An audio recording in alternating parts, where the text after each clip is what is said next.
دیکھتا تھا کہ سمندر میں ایسی مچھلیاں بھی ہیں جن کے نیچے کا جسم مچھلی کی دم کی طرح اور اوپر کا تمام دھڑ عورت کی طرح ہوتا ہے، مگر اس کے متعلق ایک شخص نے ایک ایسا قصہ سنایا جسے سن کر بہت تعجب ہوا۔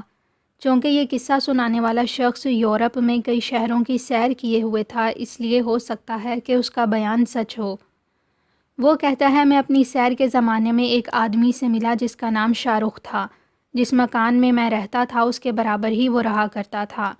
وہ بہت مالدار تھا اور اس کے ساتھ ساتھ بڑا ہاتھ کا کھلا، غریبوں کی بڑی مدد کرتا۔ چونکہ میں اکیلا رہتا تھا، اس وجہ سے شاہ رخ اکثر مجھے بلا بھیجتا یا میرے پاس خود آ بیٹھتا تھا۔ اس طرح آنے جانے سے میری اس سے بے تکلفی ہو گئی اور اس نے مجھ سے میرے وطن کا حال وغیرہ پوچھا اور یہ بھی پوچھا کہ تم یہاں مسافروں کی طرح کیوں رہتے ہو؟ میں نے اس کو سب حال بتا دیا۔ چونکہ مجھ کو شاہ رخ کی بول چال سے یہ شبہ ہوتا تھا کہ وہ بھی اس جگہ کا رہنے والا نہیں ہے، اس لیے میں نے بھی اس کا حال دریافت کرنا چاہا۔ پہلے تو اس نے ٹالنے کی بہت کوشش کی، مگر جب میں نے بہت ہی اصرار کیا تو اس نے اپنا حال سنایا۔ وہ کہنے لگا، میرا اصلی وطن دمشق ہے۔ میں بہت ہی کم سن تھا کہ میرے باپ کا سایہ میرے سر سے اٹھ گیا۔ صرف ایک بوڑھی ماں میری پرورش کرنے کے لیے رہ گئی۔ میرے باپ کی کمائی کچھ زیادہ نہیں تھی۔ کچھ مدت تک میری ماں محنت مزدوری سے اپنا اور میرا پیٹ پالتی رہی، مگر جب رفتہ رفتہ میں جوان ہوتا گیا اور میری ماں عمر کی زیادتی سے بوڑھی ہوتی گئی تو مجھ کو شرم آنے لگی کہ میں تو ہٹا کٹا ہو کر آرام سے گھر بیٹھے کھاؤں اور میری بوڑھی ماں تمام دن اپنی کمزور ہڈیاں پیل کر کمائے۔ مگر نہ تو میرے پاس کچھ روپے تھے اور نہ میں نے کوئی ہنر سیکھا تھا جس سے کچھ سم کما سکتا۔ میری ماں صبح مزدوری کو جاتی اور شام کو آ جاتی۔ ایک دن میری ماں کو اپنے کام سے واپس آنے میں دیر ہو گئی تو مجھ کو بہت رنج ہوا اور اپنی ماں کی بے کسی پر رونے لگا۔ ابھی میں رو ہی رہا تھا کہ میری ماں آ گئی، مگر مجھ کو روتا دیکھ کر میری ماں نے مجھے بے قراری سے چمٹا لیا اور پیار کرنے لگی۔ جب اس نے مجھ کو گلے سے لگایا تو اس وقت میں اپنے خیال سے چونکا اور اپنی ماں کو دیکھ کر اپنی بے خبری پر بہت افسوس کیا کہ اس وقت مجھ کو دیکھ کر ماں کو بہت صدمہ ہوا ہوگا۔ میں نے کوشش کر کے اپنے دل کو ٹھہرایا اور جھٹ پٹ آنسو پونچھ کر اپنی ماں کی طرف متوجہ ہو گیا۔ جوں ہی میری نظر ماں کے چہرے پر پڑی، اس نے بے قرار ہو کر روتے ہوئے مجھ سے پوچھا، بیٹا آج تیرے اس قدر رنجیدہ ہونے کا کیا سبب ہے؟ تو دیکھتا ہے کہ میں تمام دن تیرے ہی واسطے محنت کرتی ہوں اور یہ نہیں چاہتی کہ تجھ کو کسی طرح کی تکلیف ہو۔ مجھ کو اس وقت تیرے رونے سے سخت صدمہ پہنچا ہے۔ اگر کوئی بات تیری مرضی کے خلاف ہو مجھ سے کہہ۔ میں نے اپنے رونے کا اصل سبب بیان کیا۔ وہ میرے باپ کو یاد کر کے رونے لگی۔ میرے گھر کے نزدیک ایک ملاح رہتا تھا۔ اس کی بیوی اپنے گھر کے کام کاج سے فراغت پا کر اکثر میری ماں کے پاس باتیں کرنے آ جایا کرتی تھی۔ جب ہم دونوں ماں بیٹے رو رہے تھے اتفاق سے وہ بھی آ گئی۔ وہ ہم دونوں کو روتا دیکھ کر گھبرا گئی اور نہایت منت سماجت سے رونے کا سبب پوچھنے لگی۔ میری ماں نے پریشانی کا حال سنایا اور کہا، اب ماشاءاللہ یہ اس قابل ہے کہ کچھ کمائے۔ اس کا دل اب یہ چاہتا ہے کہ کماؤں اور ماں کو کھلاؤں، مگر لاچار ہے۔ نہ تو اس کے پاس اتنے روپے ہیں جس سے سوداگری کر لے اور نہ کوئی ایسا ہنر آتا ہے جس سے کام چلائے۔ یہ سن کر وہ عورت میرے ارادے سے بہت خوش ہوئی اور مجھ کو شاباش کہہ کر دعائیں دینے لگی اور کہنے لگی، اللہ تیری عمر دراز کرے، اللہ ضرور تیرے ارادوں کو پورا کرے گا اور جلد تجھے اس قابل کر دے گا کہ تو اپنی ماں کو آرام پہنچائے۔ میں ابھی اپنے میاں سے کہتی ہوں کہ وہ صبح کو اپنی نوکری پر جاتے ہوئے تجھے بھی اپنے ساتھ لے جایا کرے اور ملاحی کا کام سکھا کر کسی جہاز پر نوکر کرا دے۔ یہ وعدہ کر کے وہ عورت چلی گئی۔ میرے دل کو بھی تسکین ہوئی۔ ماں نے کچھ پکایا، ہم دونوں ماں بیٹے کھانا کھا کے لیٹ گئے، مگر کام پر جانے کی خوشی میں مجھے ساری رات نیند نہیں آئی۔ ابھی رات ختم بھی نہ ہونے پائی تھی کہ میں بستر سے اٹھ بیٹھا، منہ ہاتھ دھو کر کپڑے پہن کر جانے کو تیار ہو گیا۔ اگر میرے اختیار میں ہوتا تو اسی وقت روانہ ہو جاتا، مگر مجھ کو تو اس ملاح کے بلانے کا انتظار تھا۔ آدھا گھنٹے بعد کسی نے میرا نام لے کر پکارا۔ میں پہلی ہی آواز میں اٹھ کر دروازے پر پہنچ گیا۔ دروازہ کھول کر دیکھا تو وہی ملاح مجھے ساتھ لے جانے آیا تھا۔ میں اپنی خوشی میں ماں سے اجازت لینے مکان میں نہ گیا اور اسی طرح اس کے ساتھ ہو لیا۔ جس جہاز پر وہ ملاح نوکر تھا اتفاق سے ان دنوں وہ وہیں لنگر انداز تھا۔ ملاح جہاز پر پہنچ کر پہلے تو اپنے کام میں لگ گیا، پھر کام سے فراغت پا کر اس نے مجھے جہاز کی خوب سیر کرائی اور شام کو اپنے ہمراہ گھر لے آیا۔ اسی طرح روزانہ وہ مجھ کو اپنے ساتھ لے جاتا اور تمام دن مجھ کو کام سکھاتا۔ 2-4 دفعہ چھوٹے موٹے سفر میں بھی اپنے ساتھ لے گیا اور اپنا کام میرے ہی ہاتھ سے کراتا رہا۔ غرض جب اس کو یقین ہو گیا کہ میں کام سے واقف ہو گیا ہوں تو جہاز کے کپتان سے میری سفارش کر کے مجھ کو نوکر لگوا دیا۔ اب میں اپنا کام نہایت محنت سے کرنے لگا اور جو کچھ تنخواہ ملتی لا کر اپنی ماں کے ہاتھ میں دے دیتا۔ میری ماں اس میں سے زیادہ روپے میرے ہی کپڑے لتے پر خرچ کر دیتی۔ میں اپنے جہاز میں ادھر ادھر کا سفر بھی کرنے لگا۔ ایک دفعہ میرے جہاز کو بحیرہ عرب میں نہایت مشکل سفر پیش آیا۔ یہ لمبا سفر تھا اور اس سفر میں طرح طرح کی تکلیفیں ہم لوگوں کو اٹھانی پڑیں۔ ہم سب ملاح جب تکلیفیں اٹھاتے اٹھاتے تنگ آ گئے تو یکایک دور سے ایک جزیرہ نظر آیا جو بڑا سرسبز اور شاداب تھا۔ ہوا بھی ہلکی ہونے لگی جس سے سمندر کی لہروں میں کمی آتی گئی۔ ہماری تشویش اور گھبراہٹ بھی کم ہوئی اور آرام اور اطمینان کی صورت معلوم ہونے لگی۔ جوں جوں جہاز جزیرے کے نزدیک پہنچتا جاتا تھا ہم لوگوں کی خوشی بڑھتی جاتی تھی۔ عام قاعدہ ہے کہ جب انسان کو تکلیف کے بعد راحت کی صورت نظر آتی ہے اس وقت اس کو تمام گزری ہوئی مصیبتیں یاد آتی ہیں۔ اس وقت یہی حالت ہم سب ملاحوں کی تھی کہ ہم سب اپنی اپنی مصیبتیں یاد کر رہے تھے۔ چونکہ میں ان میں سب سے چھوٹا اور نا تجربے کار تھا اور یہ پہلا موقع تھا جو ایسا مشکل سفر پیش آیا تھا، اس لیے گھبرا کر میری زبان سے نکلا، اوفو اب تو میں کبھی جہاز کی نوکری نہیں کروں گا۔ ایک دوسرا ملاح جو پاس کھڑا تھا بولا، تم نوکری کو کہتے ہو؟ میں تو زندگی بھر کبھی سمندر کا سفر نہ کروں گا۔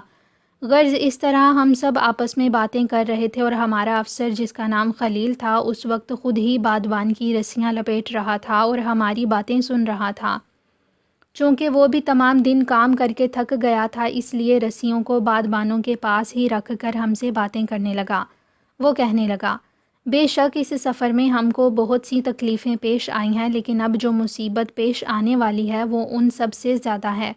یہ سن کر ہم سب کے دل دہل گئے۔ اس نے کہا، تم جس جزیرے کو دیکھ کر خوش ہو رہے ہو اس میں تو خونخوار درندے رہتے ہیں جن سے بچ نکلنا بہت ہی مشکل ہے۔ اپنے کپتان کی زبان سے یہ بات سن کر ہمارے دل دھک سے رہ گئے، ہاتھ پیر پھول گئے۔ ہم گھبرائی ہوئی نظروں سے خلیل کا منہ دیکھنے لگے۔ ہم اس انتظار میں تھے کہ خلیل جلد ہمیں اس جزیرے کا حال بتائے۔ اس نے کہا، اس جزیرے میں ایسی مچھلیاں رہتی ہیں جن کا نیچے کا دھڑ مچھلیوں کی طرح اور اوپر کا دھڑ خوبصورت عورتوں کی طرح ہوتا ہے۔ جب کوئی جہاز اس جزیرے کے قریب پہنچتا ہے تو وہ اس کو دیکھ کر قریب آتی ہیں اور جہاز کے آدمیوں کو گیت گا کر سناتی ہیں۔ ان کی آواز میں کچھ ایسا جادو ہے کہ اس کے سننے سے آدمی مدہوش ہو جاتا ہے اور ان کا غلام ہو جاتا ہے۔ پھر وہ آدمی اپنی ہی خوشی سے ان کے ساتھ جزیرے میں چلا جاتا ہے۔ جزیرے میں پہنچ کر مچھلیاں اسے کھا جاتی ہیں، اسی وجہ سے اس جزیرے کو خونی جزیرہ کہتے ہیں۔ یہ سننا تھا کہ ڈر کے مارے ہمارے منہ سے چیخ نکل گئی۔ ہم کام چھوڑ کر موت کی راہ دیکھنے لگے۔ ہماری اس گھبراہٹ کو دیکھ کر کپتان کچھ سنبھلا اور کہنے لگا، تم گھبراؤ نہیں، میں اس کی ایک بہت آسان تدبیر کر دوں گا جس سے ان کے گانے کی آواز تم لوگوں کے کانوں تک نہیں آئے گی اور یہاں سے ہم بچ کر نکل جائیں گے۔ میں تمہارے کانوں میں روئی ٹھونس دوں گا۔ یہ سن کر ہمارے کچھ اوسان بحال ہوئے۔ سب ملاح تو یہ بات سن کر چپ ہو گئے، مگر میں نے اپنی ناواقفیت کی بنا پر کپتان سے پوچھا، کیا آپ بھی اپنے کانوں میں روئی ٹھونس لیں گے؟ میرے اس سوال پر وہ ہنس کر بولا، نہیں، میرا ارادہ ہے کہ ان کا گانا سنوں اور اس جزیرے کی سیر کر کے یہاں کے حالات بھی معلوم کروں۔ مجھ کو اس کے اس ارادے پر بہت تعجب ہوا کہ یہ شخص بڑا ہی دلیر ہے جو ایسا حوصلہ رکھتا ہے۔ پھر میں نے کہا، آپ کا یہ ارادہ ہے تو آپ ان مچھلیوں سے کیسے بچیں گے؟ اس نے مسکرا کر کہا، یہ تو کوئی مشکل بات نہیں، تم مجھ کو رسیوں سے اس مستول کے ساتھ باندھ دینا اور جب تم دیکھو کہ ان کے گانے کا اثر مجھ پر زیادہ ہونے لگا ہے اور میں رسیوں کو توڑنے لگا ہوں تو تم رسیوں کو اور زیادہ مضبوط باندھ دینا۔ یہ کہہ کر کپتان اٹھا اور پہلے ہمارے سب کے کانوں میں روئی اچھی طرح ٹھونس دی۔ جب اس کام سے اس کو تسلی ہو گئی تو ہم سے کہا، اب مجھ کو باندھ دو۔ ہم نے کپتان کو اس قدر کس کے باندھا کہ وہ ہل بھی نہیں سکتا تھا۔ یہ بندوبست کر کے ہم نے جہاز کو اس جزیرے کی طرف بڑھایا یہاں تک کہ ہم کو موت کی اس سرزمین کے ہرے بھرے باغ اور رنگ رنگ کے پھول نظر آنے لگے۔ ہم نے ساحل پر وہ مچھلیاں بھی تیرتی ہوئی دیکھیں جو بالکل پریوں کی طرح معلوم ہو رہی تھیں۔ جب جہاز اس جزیرے کے قریب پہنچ گیا اور ان مچھلیوں کی نظر ہم پر پڑی تو وہ فوراً ہی سمندر میں تیرتی ہوئی جہاز کے قریب آئیں۔ ان کے چہرے بہت ہی خوبصورت اور بال لمبے لمبے سیاہ نہایت اچھے معلوم ہوتے تھے۔ وہ خوشی سے مسکراتی ہوئی جہاز کی طرف آئیں اور انہوں نے بہت ہی سریلی آواز میں گانا شروع کر دیا۔ جب انہوں نے یہ دیکھا کہ ہم میں سے کسی پر ان کے گانے کا اثر نہیں ہو رہا تو انہوں نے اور زیادہ تیز اور سریلی آواز سے گانا شروع کر دیا۔ ان کی تمام کوشش ہماری طرف سے تو بیکار گئی، مگر کپتان کے دل پر ان کے گانے کا اثر ہونے لگا۔ جب انہوں نے کپتان کو اپنے جادو میں پھنستے دیکھا تو وہ سب اس کی طرف متوجہ ہو گئیں اور اس کے سامنے بہت ہی سریلی آواز سے گانے لگیں۔ وہ کپتان کو یہ کہہ کر بلانے لگیں، آؤ ہمارے ساتھ چلو، ہم تم کو سمندر کی سیر کرائیں گے اور ایسی ایسی چیزیں دکھائیں گے جو تم نے کبھی خواب میں بھی نہ دیکھی ہوں گی۔ ان کی جادو بھری باتوں سے کپتان خلیل کی عقل اور ہوشیاری جاتی رہی اور وہ دیوانوں کی طرح رسیوں کو کھولنے لگا، مگر جب ان رسیوں کو نہ کھول سکا تو ہماری خوشامد کرنے لگا، اللہ کے واسطے مجھے کھول دو۔ ہم نے اسے کھولنے کی بجائے اور زیادہ کس کے باندھ دیا تاکہ وہ اپنی اس دیوانگی کی حالت میں سمندر میں نہ کود پڑے۔ میرے کانوں میں گو ان کے گانے کی آواز تو نہیں پہنچ رہی تھی، مگر کپتان کی حالت دیکھ کر مجھے تعجب ہو رہا تھا کہ یا اللہ، آخر ان کا گانا کیسا ہے اور کیا جادو اس میں بھرا ہوا ہے جس نے کپتان خلیل جیسے ہوشیار اور تجربے کار آدمی کو دیوانہ بنا دیا ہے۔ اس خیال کے آتے ہی میرے دل میں بھی گانا سننے کا شوق پیدا ہوا۔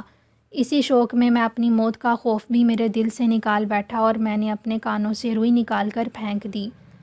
ان مچھلی نما پریوں کی سریلی آواز میرے کانوں میں آنے لگی جو در حقیقت موت کا راگ تھا۔ ابھی میں 5 منٹ بھی گانا نہ سننے پایا تھا کہ مجھ پر اس کا اثر ہو گیا اور میں بے اختیار سمندر میں کود پڑا۔ میری اس دیوانگی کو دیکھ کر جہاز کے ملاح گھبرا گئے۔ اب کپتان خلیل بھی اپنی اصلی حالت پر آ گیا تھا۔ اس نے حکم دیا کہ فوراً جہاز کا رخ بدلو اور بہت تیزی سے اس کو یہاں سے لے چلو۔ غرض کہ وہ سب مجھ کو موت کے حوالے کر کے اپنی جان بچا کر بھاگ گئے۔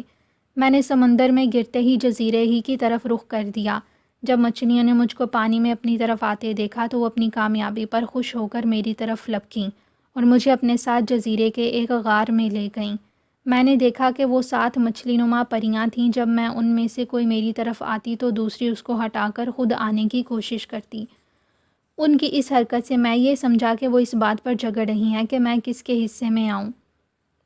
مجھ کو یہ تو یقین ہو گیا تھا کہ اب یہاں سے زندہ بچ نکلنا اور جب انسان کو اپنے مرنے کا یقین ہو جاتا ہے تو پھر اس میں ہمت آ جاتی ہے اور وہ کسی کام سے نہیں ڈرتا۔ اس لیے میں نے خود ہی ان میں سے ایک کو خوبصورت اور رحم دل سمجھ کر اس کا ہاتھ پکڑ لیا اور نہایت دلیری سے کہا، اب مجھ کو مرنے کا کچھ غم نہیں، کیونکہ مجھ کو وہ بات حاصل ہوئی ہے جو دنیا میں کسی دوسرے کو حاصل نہیں ہو سکتی، یعنی اب میں نے سمندر کی شہزادی کا گانا سن لیا ہے۔ اب اگر آپ مجھ کو مار دیں تو میں خوشی سے جان دینے کو تیار ہوں۔ یہ باتیں سن کر وہ مچھلی نما پری بہت حیران ہوئی۔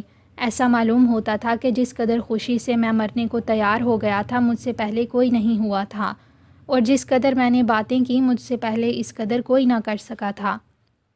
مسکرانا اور بات کرنا تو درکنار، لوگوں کی خوف کے مارے زبانیں بند ہو جاتی تھیں۔ جس پری کا ہاتھ میں نے پکڑا تھا اس نے دوسری پریوں سے کہا، چونکہ اب یہ آدمی خود اقرار کر چکا ہے اس لیے یہ میرا ہی حصہ ہے، مجھ ہی کو ملنا چاہیے۔ وہ سب میری اس گفتگو سے حیران ہو گئی تھیں اور اس مچھلی کے دعوے سے لاچار ہو کر مجھ کو اسی کے حوالے کر کے چلی گئیں۔ میرے دل میں اپنی موت کا یقین تو ہو ہی گیا تھا، اس وجہ سے کوئی بات کہتے ہوئے خوف نہیں معلوم ہوتا تھا۔ میں نے بہت عاجزی سے اس پری سے کہا، اب میری موت تو آ پہنچی ہے، اس لیے اب یہ آرزو ہے کہ جس چیز کے شوق میں نے اپنی جان دینی قبول کی ہے اس کی ہوس دل میں نہ رہ جائے، اپنا گانا مجھ کو ایک دفعہ اور سنا دو۔ میری ان خوشامدانہ باتوں کا اس کے دل پر بہت اثر ہوا اور اس نے میری بات مان کر گانا شروع کر دیا۔ جب اس نے دیکھا کہ میں گانا سن کر سیر ہو گیا ہوں تو سمندر کے نیچے کے ایسے حال سنائے جو کبھی کسی نے نہ سنے ہوں گے۔ اس نے مجھے ان موتیوں کا بھی پتہ بتایا جو دنیا میں سب سے زیادہ قیمتی ہوتے ہیں اور سمندر میں پیدا ہوتے ہیں۔ جب میں نے اس کو اپنے حال پر مہربان دیکھا تو میں نے بھی زمین کا کچھ حال جو مجھ کو معلوم تھا سنایا اور اپنے شہر اور وطن کا حال بھی سنایا۔ انہی باتوں میں نے اس سے اس کا نام پوچھا، جس پر اس نے بتایا کہ اس کا نام شاہوار ہے۔ باتیں کرتے کرتے دن ختم ہو گیا، شام ہونے لگی۔ شاہوار نے باغ میں سے طرح طرح کے نہایت خوشبودار اور مزیدار پھل لا کر مجھ کو دیے، چونکہ میں تمام دن کا بھوکا تھا۔ وہ پھل خوب پیٹ بھر کر کھائے۔ مثل مشہور ہے کہ نیند سولی پر بھی آ جاتی ہے۔ میں ایک انجیر کے درخت کے نیچے پڑ کر سو گیا۔ شہوار بھی سونے کے لیے سمندر میں چلی گئی۔ جب صبح ہوئی اور سورج نکلا تو وہ میرے پاس آئی، پھر قسم قسم کے پھل لا کر مجھ کو ناشتے کے واسطے دیے۔ میں ان کو کھاتا جاتا تھا اور ان کے نعمتوں کے ملنے پر دل ہی دل میں اللہ کا شکر بھی ادا کرتا جاتا تھا۔